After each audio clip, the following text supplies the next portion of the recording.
જી sir, Congress નેતા પ્રતાપ દુધાત દ્વારા મુખ્યમંત્રી અને ગૃહમંત્રીને પત્ર પાઠવી કૌશિક વેકરિયાના પત્રકાંડ પ્રકરણમાં મહિલા આરોપીને રિકન્સ્ટ્રક્શન ઓઢા તળે ગામમાં ફેરવી શું કહેશો? આ કાયદોનો ભંગ નથી?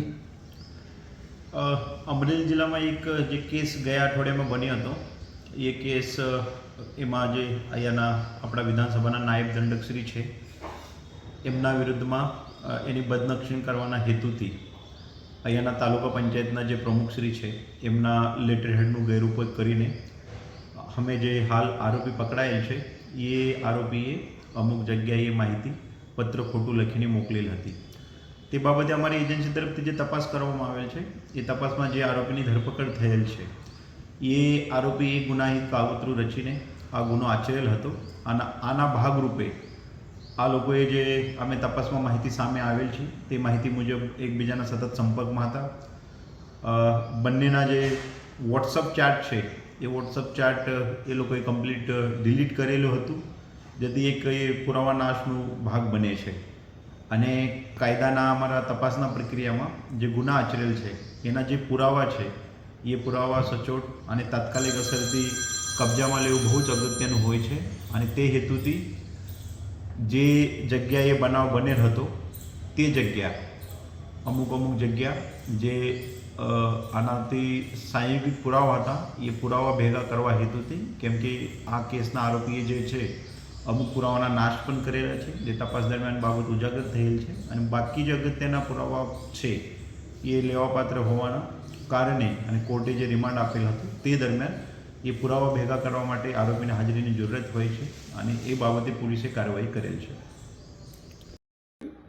અમરેલીના ધારાસભ્ય અને વિધાનસભાના નાયબ મુખ્ય દંડક કૌશિકભાઈને બદનામ કરવાનું જે ષડયંત્ર પકડાયું છે, ષડયંત્રની અંદર આરોપી તરીકે એક બહેનનો પણ સમાવેશ થાય છે.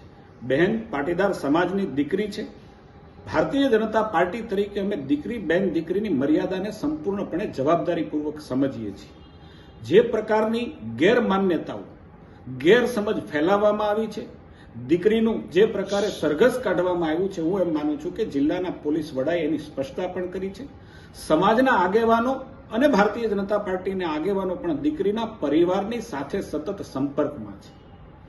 2 દિવસ પહેલા જ્યારે જામીન મુકાયા ત્યારે પણ અમે રૂબરૂ એમના વકીલને કહ્યું હતું કે બેનના એકના જામીન મૂકો, પરંતુ કોઈ પણ ગેરસમજને કારણે તમામ લોકોના જામીન મૂકવાને કારણે નામદાર કોર્ટે જામીન નથી આપ્યા. આજે ફરીથી બેનના એકના જામીન મૂકવામાં આવ્યા છે અને હું એમ માનું છું કે અમે પણ બેનને જામીન મળે અને એને સાચો ન્યાય મળે એની દિશામાં અમે પણ મહેનત કરીએ છીએ, અમે પણ મદદ કરીએ છીએ. પરંતુ મારી કેટલાક લોકોને 2 હાથ જોડીને વિનંતી છે કે કૌશિકભાઈ વેકરિયા પણ સૌરાષ્ટ્ર પાટીદાર સમાજના છે, તાલુકા પંચાયતના અધ્યક્ષ પણ પાટીદાર સમાજના છે અને બેન પણ પાટીદાર સમાજની છે. પાટીદાર સમાજની વચ્ચે આપણે જુદાપણું કરી કે એમની વચ્ચે વૈમનસ્ય સમાજની વચ્ચે ફેલાવાના કેટલાક પ્રયાસો જે થઈ રહ્યા છે, હું એમ માનું છું કે આ ગંદી રાજનીતિથી બચવું જોઈએ. એક ગઈકાલે પ્રથમ દિવસે એક દીકરી ઉપર રિકન્સ્ટ્રક્શન પોલીસે કર્યું છે, એ શું વ્યાજબી છે? આપનું શું કહેવું છે? એટલે તમે જે પત્રના કૌભાંડ લેટર આપણું અત્યારે વાત ચાલી રહી છે બનાવટી લેટર બારામાં, એ બારામાં પૂછતા હોય તો કહું કે પોલીસે સમગ્ર ઘટના દરમિયાન જે દીકરીનો રોલ હતો પર્ટિક્યુલરલી, એ તો મને લાગે છે કે એક ઓફિસના સ્ટાફ મેમ્બર તરીકે એના ભાગે જોબ વર્ક તરીકે લેટર ટાઈપ કરવાનો આવ્યો છે એવો જ લાગે છે. એમાંનો કોઈ ડાયરેક્ટ રોલ નથી, કેમ કે કંઈ પોલિટિકલ પણ છે એની વ્યક્તિ. એટલે દીકરી તરીકે એને બધાની સાથે જાહેરમાં આવી રીતે ફેરવ્યા રિકન્સ્ટ્રક્શન દરમિયાન, અને બધા આરોપીઓ જ્યારે મોટો ગંભીર ગુનો કર્યો હોય દીકરીએ, એવી રીતે મને લાગે છે આમાં ચોક્કસપણે પોલીસ તંત્રે અતિરેક કર્યો છે. પોલીસ તંત્રની સક્રિયતા માટે પણ મારે કહેવું છે કે જે સક્રિયતા એણે આ લેટર કાર્ડમાં બતાવી, એટલી સક્રિયતા અમરેલીમાં દારૂ અને રેતીની ચોરીનું જે દૂષણ છે, જે કે છેલ્લા 3-4 વર્ષમાં ફાયલું છે ગંભીર રીતે, એનો અંકુશ લાવવામાં સક્રિયતા બતાવે. નવા એસપી પાસે મારો એ પણ આગ્રહ છે અને એ પણ એમને માટે મારી વિનંતી છે. આમાં અમારે કોઈ જવાબ દેવાનો થતો નથી. કેસ બની ગયો છે, એમાં આ પોલીસની મેટર છે, તે પોલીસનું કામ કરે છે, કાયદાનું કામ કરે છે. અને મૂળ આમાં કોંગ્રેસ રાજકારણ કરી રહી છે સમાજના નામે. એટલે હું સમાજને કહું છું કે આમાં કોઈ રાજકારણ લાવવું નહીં.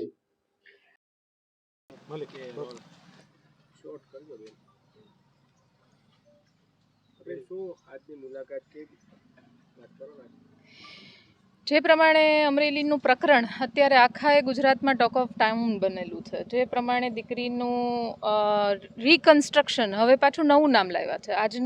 હમણાં બપોર પછીનો નવો વર્ડ લાવ્યા છે ભારતીય જનતા પાર્ટીના આગેવાનો, કે એ કોઈ સરઘસ નહોતું, રિકન્સ્ટ્રક્શન કરવાનું હતું. કઈ ટાઈપનું રિકન્સ્ટ્રક્શન હતું એ જે નેતાઓએ આવું સ્ટેટમેન્ટ આપ્યું છે કે આ કોઈ સરઘસ નહોતું, એમને હું વિનંતી કરું છું કે અહીંયા ઓન ગ્રાઉન્ડ મીડિયાના અમરેલી જિલ્લાના દરેક મીડિયાના મોબાઈલમાં એનું રેકોર્ડ છે કે એને રિકન્સ્ટ્રક્શન કહી શકાય કે એને સરઘસ કહી શકાય, એ આપ જ જોઈને નક્કી કરશો એવી વિનંતી કરું છું.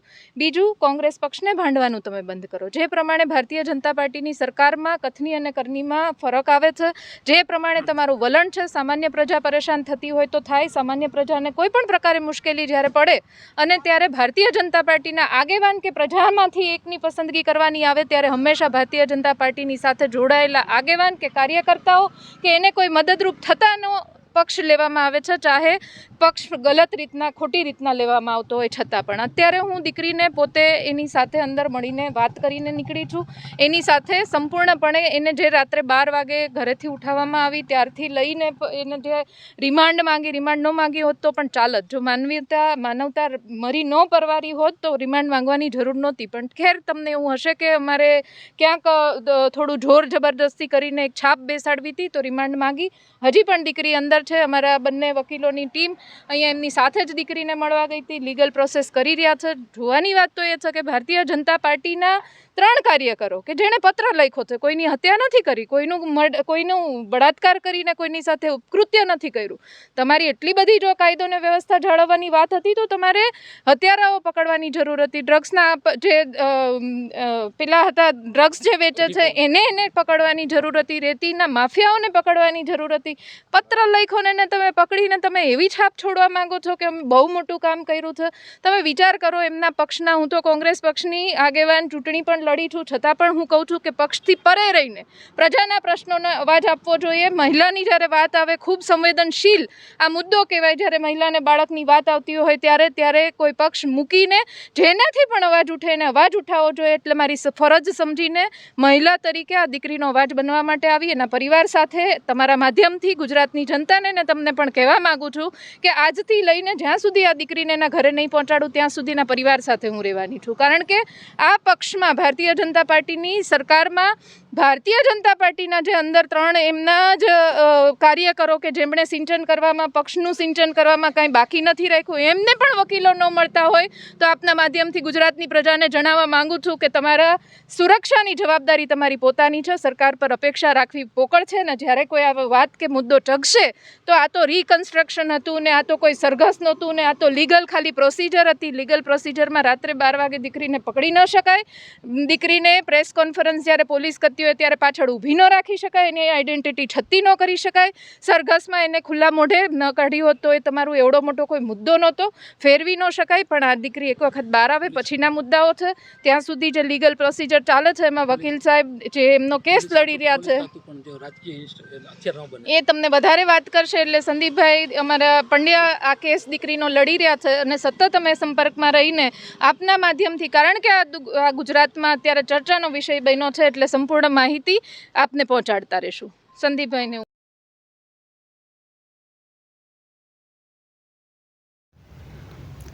મારું નામ વાળા ભરતસિંહ પોપટભા, પ્રદેશ પ્રમુખ ખેડૂત કલ્યાણ સંગઠન.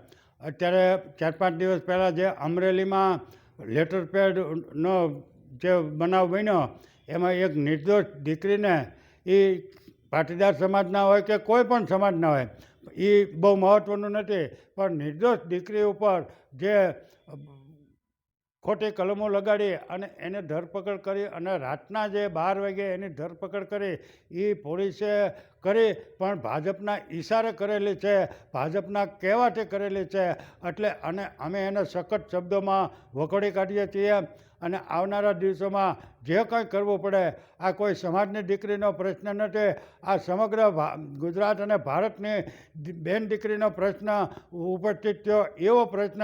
અને આ તો બધા ભાજપના જ હતા, લેટર પેડ લખવાવાળાય ભાજપના, ડુપ્લિકેટ હતું કે ઓરિજિનલ હતું એ બીજા, એમાં એને શું લખ્યું એ બીજા નંબરની વાત છે.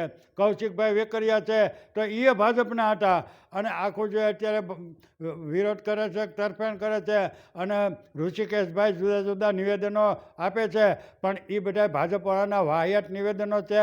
અને ભાજપના જે પ્રવક્તાઓ છે અને ભાજપની જે ભક્તાણીઓ છે એ બેન દીકરીઓની સલામતી માટેની ટીવી ડિબેટમાં બહુ મોટી મોટી વાત કરે છે.